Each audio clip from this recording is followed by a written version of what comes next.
5월 7일 화요일 말씀 사도행전 4장 1절에서 12절 구원의 이름 예수라는 제목을 가지고 말씀을 살펴보도록 하겠습니다. 한번 따라하겠습니다. 구원의 이름 예수. 우리가 신앙생활 하면서 하나님께서 힘을 주시면 좋은데 오히려 신앙생활을 하면서 힘을 뺄 때가 더 많습니다. 그러니까 뭐 예를 들면 기도하는 대로 응답을 주신다든지 또 가족들한테 어렵게 마음을 열어서 복음을 전했을 때 그때 하나님께서 능력을 베풀어서 그 사람이 한 방 빡 변했으면 좋겠는데 오히려 뭐 그렇지 않은 것 같아요. 인내, 뭐 용서, 뭐 그런 것들을 통해서 회개, 우리의 계속 힘을 빼고 있는 것들을 정말 많이 느끼고 있습니다. 아주 역동적이고 아주 활발하게 교회가 확장되었던 초대교회도 힘이 넘쳤던 것이 아니라 오히려 사람들의 힘을 다 빼고 계십니다. 그래서 사실은 하나님의 능력만 집중하게끔 더 교회를 순수하게 한다는 거예요. 사랑하는 성도님들, 오늘 묵상의 결론부터 말씀드리자면 하나님께서 우리 삶에 능력을 베풀지 않는 것이 아니라 우리 힘을 빼고 있는 시간입니다. 그래서 하나님만을 더 의지하게 하는 거죠. 뭐 대표적인 사람이 사도 바울 아니겠어요? 저는 사도 바울을 보면 제 목회가 어떻게 가야 하는지를 많이 점검할 수 있습니다. 사도 바울이 평생 동안 힘들었던 게 뭔지 아세요? 핍박? 뭐 자기가 개척한 교회의 성도들이 배신하는 거? 사도 바울의 서신서를 읽어보면 사도 바울이 끝까지 힘들었던 건 사도권이에요. 사도권. 무슨 얘기냐면 사도는 예수님이 살아계실 때 직접 그의 가르침을 받은 사람만이 사도라 할 수 있어요. 그러니까 사도는 예수님이 직접 가르침을 받은 사람들 외에는 없어요. 그래서 지금 뭐 신사도 운동이다. 뭐 지금 우리 가운데 뭐 사도가 오셨다. 그래서 어떤 분파에서는 뭐 서로 사도로 부르기도 하고 하는데 아주 잘못된 거예요. 사도는 이미 없습니다. 그러니까 예수님의 실제 목격하고 그분의 부활을 목격하고 실제 가르침을 받은 사람이어야 돼요.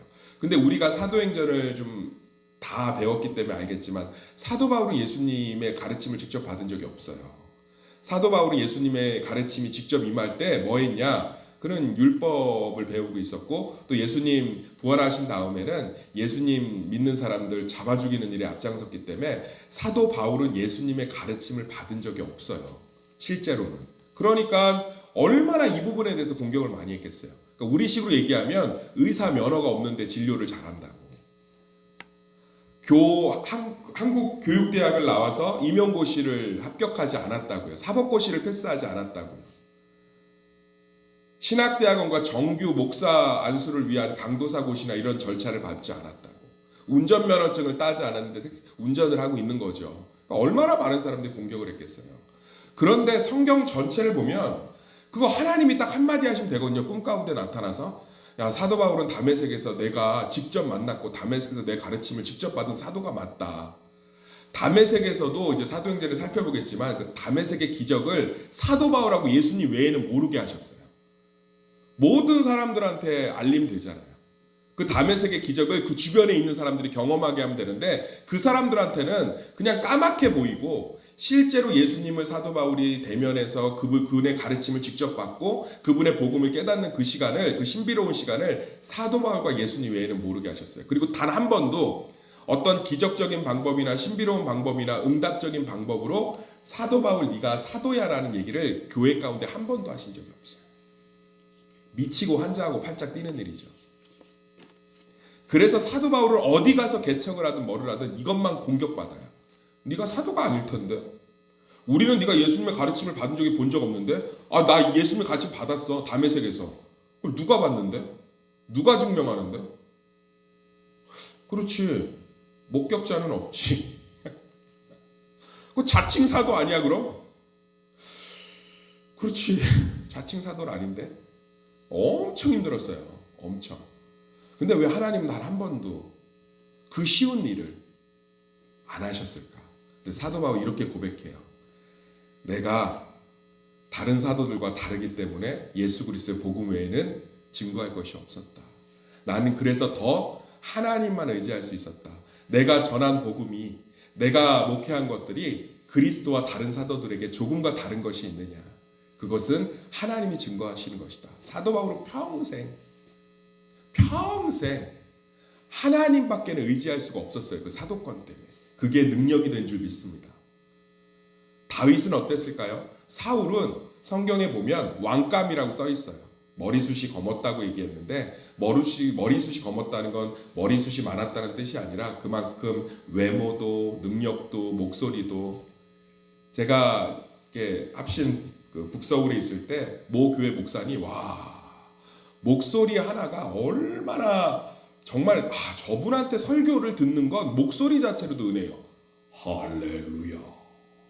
그 목소리를 일부러 그러는 게 아니라 그냥 너무 온화해요. 하나님이 얼마나 온화한지. 그러니까 사울은 그랬다는 거예요. 근데 어떻게 해요? 하나님이 그를 선택한 걸 후회하셨죠. 다윗은 어떻습니까? 징글 맞을 정도로 원수가 많았죠. 징글 맞을 정도로 원수가 많았다고. 그리고 인구조사만 하려고 그러면 하나님이 때리시고, 조금 성전 좀 지으려고 하면 난 너한테는 성전 안 받는다 이러시고, 그냥 다윗은 하나님이 계속 누르셨어요. 밧세바 사건 얘기하는데 우리 그 당시 왕들 보면 후궁 없는 왕이 어디 있어요. 의자왕은 3,000명이나 있었는데 그거 한 명 후궁도 없다고 하나님이 나단 선지자 보내서 온 신하들 앞에서 창피는 다 주고, 그리고 그 죄 용서 못한다고 하나님이 용서했지만 우리아의 피는 내가 그 집안에 갖겠다고 얼마나 많은. 그런데 그것이 시편을 보면 하나님만 의지하는 능력이 된 줄 믿습니다.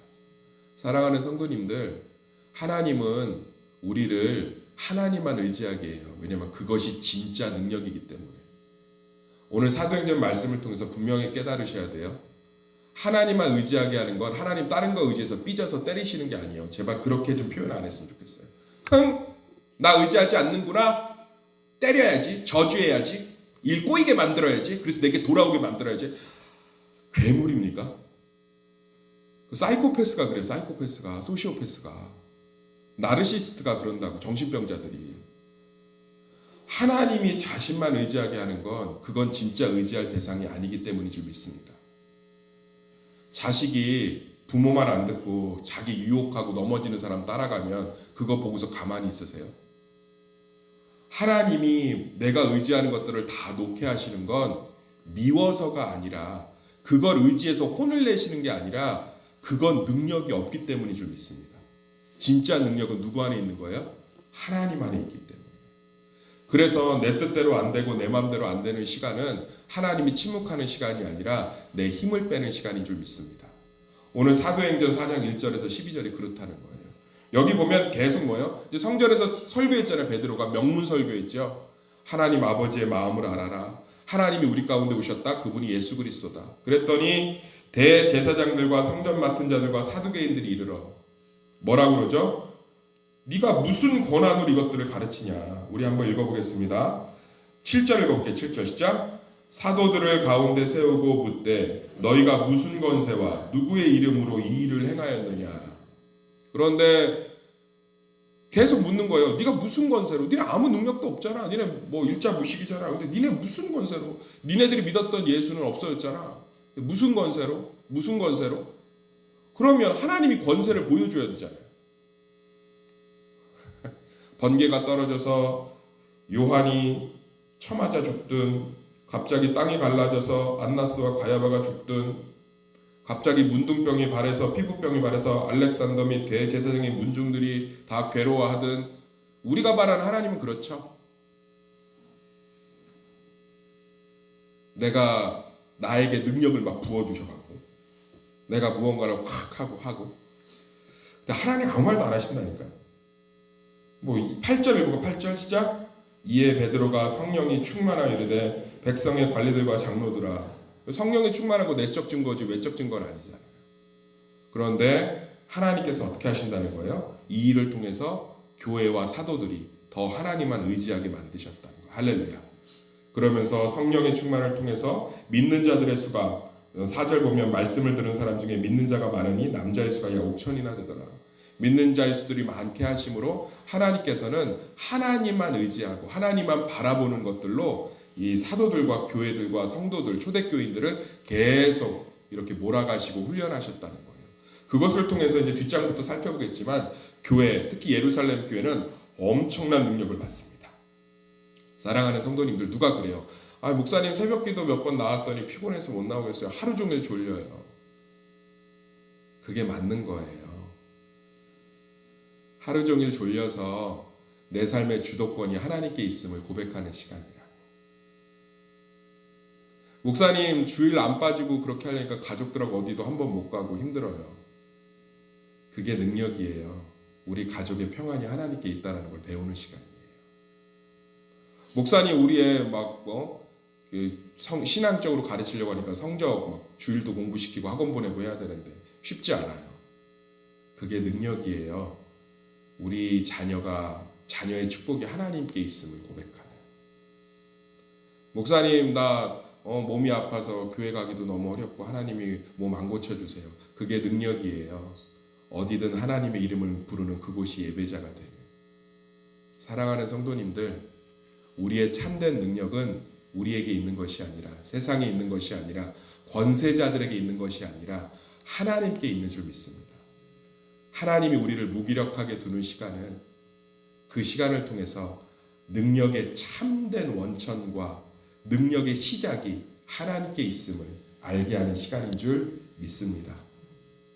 그 하나님의 능력 가운데 온전히 서시기를 예수의 이름으로 축원합니다. 그래서 12절 보면 베드로가 다른 얘기 하나도 안 하잖아요. 야 봐라, 내가 행각에서 안진뱅이 일으키지 않았냐? 그거 어떻게 설명할래? 그리고 저 5,000명 저 변화된 사람들 봐라. 그거 어떻게 설명할래? 그런 얘기 한마디도 안 해요. 한마디도. 능력은 하나도 안 드러내요. 뭐라고 그러죠? 12절 읽어볼까요? 시작. 구원받을 수 없나니 철한 사람 중에 구원받을 만한 다른 이름을 우리에게 주신 일이 없음이라 하였다. 예수 외에는 증거할 것이 없다. 나는 예수님의 이름 외에는 나타낼 것이 없다. 예수님의 이름만을 드러내는 건 무기력한 것입니다. 예수님의 이름만을 의지하는 것은 무능력해 보이는 거예요. 세상이 보기에. 그렇지만 그것이 진짜 능력의 시작이 되는 줄 믿습니다. 하나님의 능력만을, 하나님의 능력 앞으로 온전히 온 마음을 들여서 그분의 능력만이 우리의 삶과 가정과 일터를 채우는 축복을 누리시기를 예수의 이름으로 축원합니다.